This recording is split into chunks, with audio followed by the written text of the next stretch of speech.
Bom dia, está no ar mais um Recado Poético, episódio 31.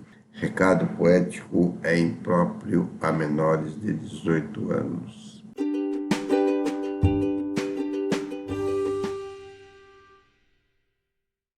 A Dama do Metrô, capítulo 30. Aureliano saiu batendo a porta. Malu não deu importância, já estava cansada dele. Estavam juntos há mais de 2 anos. Ele tornara-se um chato, um porre na concepção dela. Dizia-se apaixonado. Queria separar-se da mulher, casar e outros caralhos a 4. Malu não aceitava. Além do que, Aureliano não possuía a coragem de ir além como ela. E como todo bom burguês, volta e meia ele caía no papai e mamãe. Para Malu, isso era a decadência. Ansiava por mudanças, coisas que ele não via com bons olhos. Toda vez que propunha um jogo diferente, mesmo envolvendo apetrechos sexuais, ele não topava. Aureliano chegou a ameaçar suicídio. Malu não acreditava que ele fosse capaz de tal ousadia. Molenga como era, covarde, medroso, por certo, tinha pavor das consequências de uma tentativa de morte frustrada. Malu rezava para que ele voltasse para a esposa. Ela enxergava em seu olhar concupiscente toda a ilusão que ele afirmava ser amor por ela. Na verdade, Aureliano amava a esposa, os filhos, a vidinha melodramática burguesa em que fora criado. Não queria destruir esse mundo, e não entendia isso, por mais que ela tentasse lhe explicar. Deveria descobrir por ele mesmo. Então, por isso, decidiu que aquela seria a última vez que se encontravam. Cansada, alongou o corpo sinuoso e nu por entre os lençóis, propondo a si mesma não cair mais na lábia desonesta dos homens. Aureliano fora o primeiro e o último. Não renegava os momentos que passara com ele, mas nunca, isto é, não é aconselhável dizer nunca farei isso ou aquilo, pois sabia por experiência própria que acabaria fazendo, mas tentava, ou melhor dizendo, não se deixaria ser levada novamente apenas pelo aspecto físico, sem antes conhecer o interior dos homens. Nisso, a imagem do loiro tomou conta da sua visão. Por onde andará ele? Perguntou-se ao abrir o chuveiro. A água gostosa, morna, lanhou sua carne numa suave e excitante massagem, reconfortando-a por completo. Terminado o banho, vestiu-se, fechou o apartamento, desceu pelo elevador, passou pela recepção, deixou a chave com o recepcionista e ganhou a rua ensolarada, pensando em como fiscaria o loiro. Pastorelli.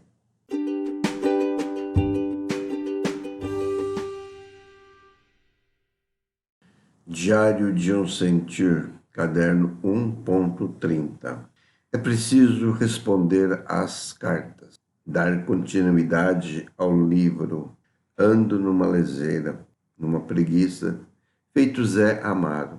Sinhá foi embora, deixou o compadre sozinho. Só de companhia o negro José Passarinho, um negro não muito confiável. Os homens do tenente Maurício levaram ele para a cadeia do Pilar para interrogatório. Querem saber onde se encontra o cangaceiro Antônio Silvino. Assim, mais uma vez, mais uma noite, sem escrever uma linha sequer do livro. A culpa é dessa moleza, desse desânimo enfronhado a me atrapalhar. Com isso, termino de ler Fogo Morto. Faltam umas poucas páginas. Se estou escrevendo nesse caderno, é por vício, uma necessidade, uma maneira de matar o tempo de não ouvir as babaquices que se ouve nesse ônibus, não escutar os arruaceiros. São 18h40, Largo da Concórdia. Os olhos ardem de sono. Não consigo pensar num só assunto. A mente divaga. Passa de um assunto para outro sem se fixar. A cabeça lentamente pende sobre o peito. O sono me vence. Dou uma leve cochilada. O balanço do ônibus me desperta. As costas doem. Abro a boca e os olhos se enchem de lágrimas. O trânsito está parado. A aflição do aperto, do empurra, os odores se misturam. Tudo faz com que o desconforto, o cansaço, o desânimo aumentam. Mas o ser humano se sujeita, suporta e, o que é pior, se conforma. Pastorelli.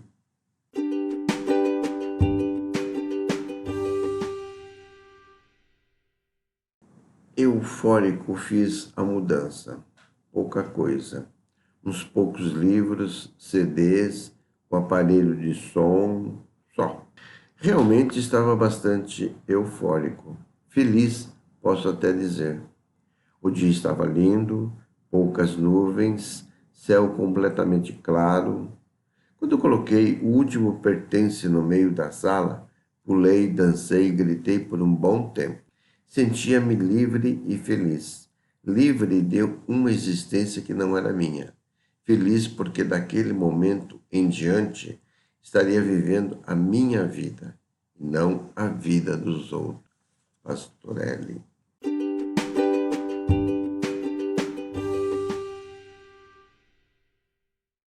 Belos poemas que viraram música. Medroso de Amor. Postado numa segunda-feira, 11 de fevereiro de 2013.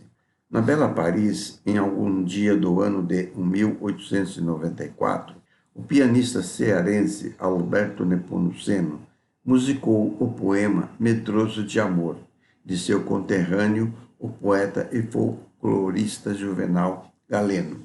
Na união das competências de dois nacionalistas, o resultado não poderia ser outro: a brasilidade da obra. Considerado um dedicado observador dos costumes do interior, do sertão, das praias, Juvenal Galeno se considerava um poeta popular e se destacou pelo pioneirismo na literatura do Ceará. Seu livro de estreia, Prelúdios Poéticos, editado em 1856, é considerado o primeiro livro da literatura cearense e o marco inicial do romantismo no Ceará. A peça Quem com ferro fere, com ferro será ferido, única obra de Juvenal Galeno para o teatro, é considerada a primeira peça teatral escrita, produzida e encenada no Ceará. O poeta também é considerado o pioneiro do folclore no Nordeste. Fala-se, versão contestada por alguns pesquisadores, que a estética de sua obra, com forte sabor popular, foi orientação do poeta Gonçalves Dias, que havia se hospedado na casa dos pais de Juvenal Galeno, e de quem se tornou amigo. São poesias simples, com um sotaque interiorano que demonstrava profunda preocupação com a sorte do seu povo, fruto do forte engajamento político do cearense. Também se observava lirismo e musicalidade em sua obra, como pode ser observado no poema Cajueiro Pequenino. Cajueiro pequenino, carregadinha de flor. À sombra das suas folhas, venho cantar meu amor. E Medroso de Amor, um poema aparentemente ingênuo, até brejeiro, Juvenal Galeno realça as virtudes de um tipo genuinamente brasileiro, a moreninha, que habitava o imaginário popular da época, com seu poder de seduzir definitivamente pelo sorriso meigo e olhar apaixonado.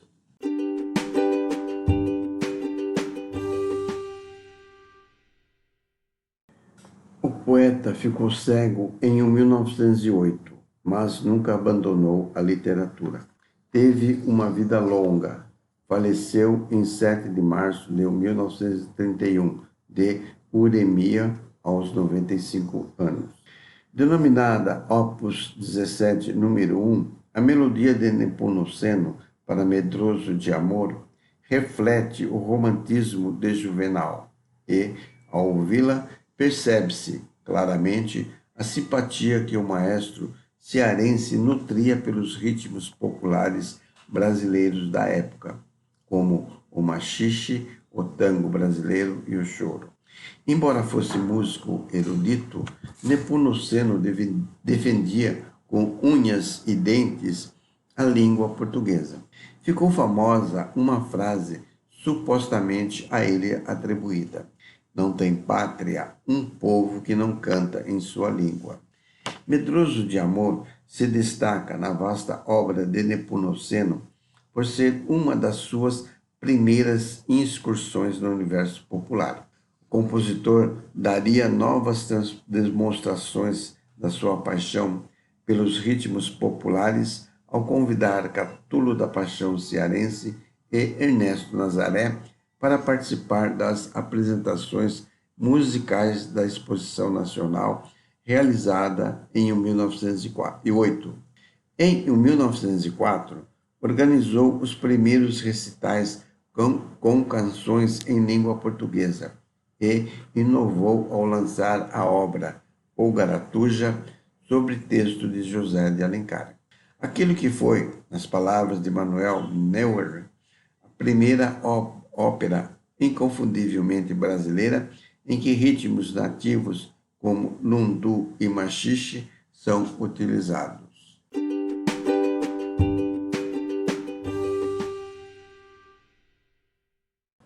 Em Medroso de Amor, o músico cearense parece ir buscar elementos rítmico-melódico da modinha, estilo musical romântico bastante popular no Brasil na metade do século XVIII, e que teve como grande nome Domingos Caldas Barbosa, um descendente de escravo que fez grande sucesso na corte portuguesa do século XVIII. A música chegou a merecer análise de Mário de Andrade em Ensaio sobre a Música Brasileira. Guida Borgoff e Luciana Monteiro de Castro, da UFMG, em uma breve análise no site Canções Brasileiras, Obras para Canto e Piano, um guia de consulta sobre obras brasileiras para canto e piano. Destacam, abre aspas, das canções escritas em 1894, primeiras canções de câmara escrita em português, esta é a que mais elementos nacionais apresenta, melodias em frases curtas à maneira das modinhas e frases longas, associando versos à maneira das serestas. Além destes aspectos melódicos, a presença de síncopes em um andamento presto levou um crítico musical a referir-se à obra como um lundu transfigurado. Fecha aspas. A inovação musical de Alberto Nepomuceno na busca da nacionalização da música erudita não ficou imune aos críticos mais puristas. Oscar Guanabarino, um músico com sólida formação em piano e também uma espécie de feroz crítico musical da época, teceu violentos ataques contra aquilo que considerava uma tentativa inconcebível de alteração da estética da música clássica mundial. Outro defensor da música brasileira também seria alvo dos ataques de Guanabarino. Villa-Lobos viria a reger em 1921 uma versão orquestral de Medroso de Amor. Segundo o Catálogo Geral de Obras de Alberto Nepomuceno, editada pela Funarte, a primeira audição de Medroso de Amor foi em um concerto realizado no dia 4 de agosto de 1895, no Instituto Nacional de Música, Rio de Janeiro, na voz de Leopoldo Noronha, acompanhado ao piano pelo próprio Nepomuceno. A obra não consta do programa impresso e nem dos comentários da empresa realizados por críticos da época. Em 1968, Nara Leão gravou Medroso de Amor, apoiado em arranjos de Rogério Duprat, uma versão modernizada sem as impostações líricas da maioria das versões interpretadas por sopranos. Ouça a versão de Nara Leão e a mais tradicional representada pelo soprano Patrícia Endro, acompanhado por Dante Pinguiatari. Este artigo foi postado no site Dr. Zen em 11 de fevereiro de 2013.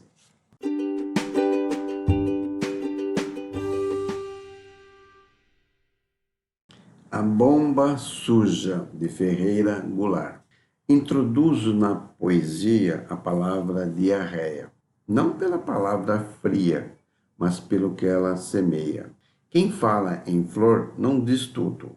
Quem me fala em dor diz demais. O poeta se torna mudo sem as palavras reais. No dicionário, a palavra é mera ideia abstrata. Mas que palavra, diarreia, é arma que fere e mata. Que mata mais do que faca, mas que bala de fuzil. Homem, mulher e criança no interior do Brasil. Por exemplo, a diarreia no Rio Grande do Norte, de 100 crianças que nascem, 76 leva à morte.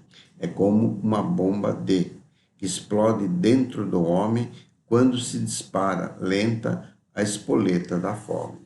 É uma bomba relógio, e o relógio é o coração, que enquanto o homem trabalha, vai preparando a explosão. Bomba colocada nele muito antes dele nascer, que quando a vida desperta, nele começa a bater. Bomba colocada nele pelos séculos de fome e que explode em diarreia no corpo de quem não come. Não é uma bomba limpa, é uma bomba suja e mansa que elimina sem barulho vários milhões de crianças. Sobretudo no Nordeste, mas não apenas ali, que a fome do Piauí se espalha de leste a oeste. Cabe agora perguntar: quem é que faz essa fome? Quem foi que ligou a bomba ao coração desse homem? Quem é que rouba a esse homem o cereal que ele planta? Quem come o arroz que ele colhe, se ele o colhe e não janta? Quem faz café virar dólar e faz arroz virar fome? É o mesmo que põe a bomba suja no corpo do homem. Mas precisamos agora desarmar com nossas mãos a espoleta da fome que mata nossos irmãos. Mas precisamos agora deter o sabotador que instala a bomba da fome dentro do trabalhador. E, sobretudo, é preciso trabalhar com segurança para dentro de cada homem trocar a arma da fome pela arma da esperança.